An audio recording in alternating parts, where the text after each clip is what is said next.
Hello, everybody. I'm Patty Sengstack, and Chris Lehmann and I will be your facilitators for today. Um, and we will introduce ourselves. If I can forward the slides, there we go. So I'm Patty Sengstack. I'm the Senior Associate Dean for Informatics at Vanderbilt University School of Nursing. And I am honored, delighted, and excited to be here today. This is a topic of passion to me. So I'm really looking forward to the discussions. Chris? Thank you, Patty. When I heard I get to work with Patty, I was very delighted. I am a recovering Vandy faculty. I'm currently at the UT Southwestern, where I direct the Clinical Informatics Center. And I will turn this back over in a moment to Patty. First, I would like to introduce our topic, how we document. I like to start off lightheartedly, and you can see here that I collected a number of documentation bloopers that I thought were pretty funny. I felt especially connected to the patient has 2 teenage sons, but no other abnormalities. All of us who are parents have felt that before. But if you can go on to the next slide, Patty. On a serious note, when reflecting on this topic, Patty and I were struck by the many modalities of interacting with documentation that exists.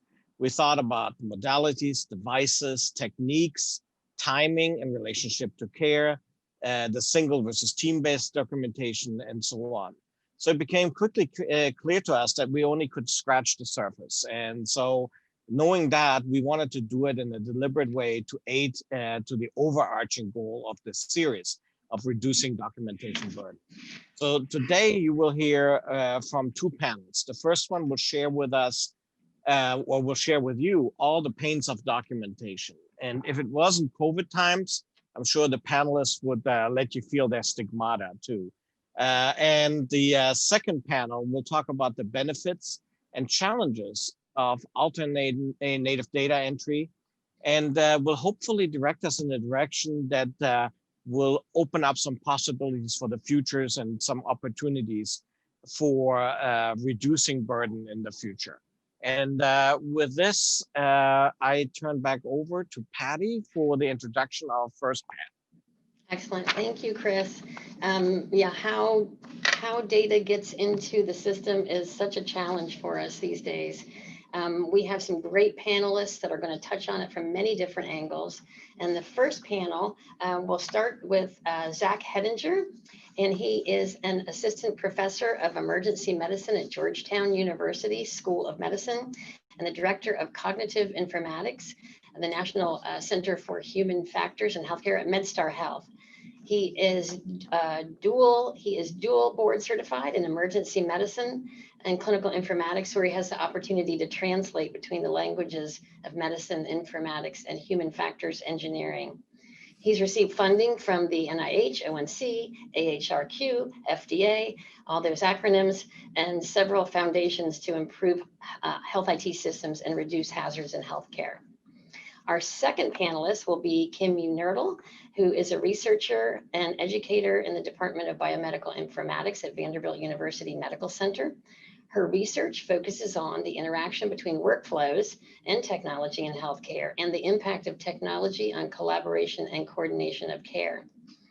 And the last person in this first panel will be Dr. Susan McBride, and she is a professor and program director for the Nursing Informatics graduate program at Texas Tech University Health Sciences Center.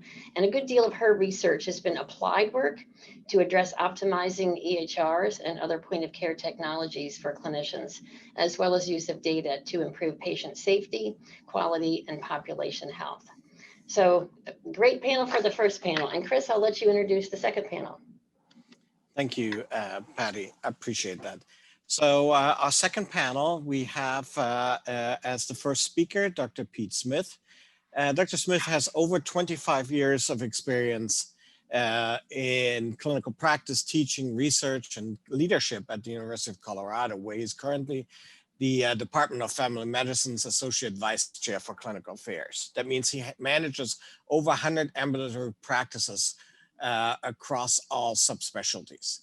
Dr. Smith works in the service of the diverse clinical enterprise, focus on problems and questions that derive directly from practice. So a lot of experience in the documentation field. And for the last 7 years, he has been developing and evaluating intensive team-based transformation at the University of Colorado's primary care and specialty practices. Our second speaker is somebody I particularly look forward to because I always enjoy her teaching style and her enthusiasm. That's Dr. Ya Kumar Crystal. Ya is a pediatric endocrinologist and biomedical informaticist at Vanderbilt University Medical Center. Her research focuses on natural language processing and voice interaction with technology. And finally, I'm very pleased to introduce a friend, collaborator, and mentor, Dr. Lorraine Posanza, who is the former director of the Partnership for Health IT Patient Safety at the ECRI Institute. In leading an initiative, the multi-stakeholder group that she led collaborated to identify, analyze, and strategize in order to mitigate burden and error. So somebody who's already done significant work in this field. And copy and paste was one of the topics that she studied, and I had an opportunity to participate. So I'm looking forward to her presentation as well. Thank you. And I think at this point, I turn it back to Patty. Yes, you do. As Chris mentioned earlier, this format is going to be the same as last Friday. So what we'll do is we'll have the 3 presentations, each 10 minutes, and then we'll do a bit of Q&A with, I believe we have a polling question. And then the second panel, 10 minutes each, and then some Q&A. And then we'll do some summarization. We'll do a couple more polling questions to get feedback from you all. And I know the chat will be going continually, and then we'll wrap things up. So at this point, what I'd like to do is stop sharing. So Zach can start sharing and we can begin the presentations.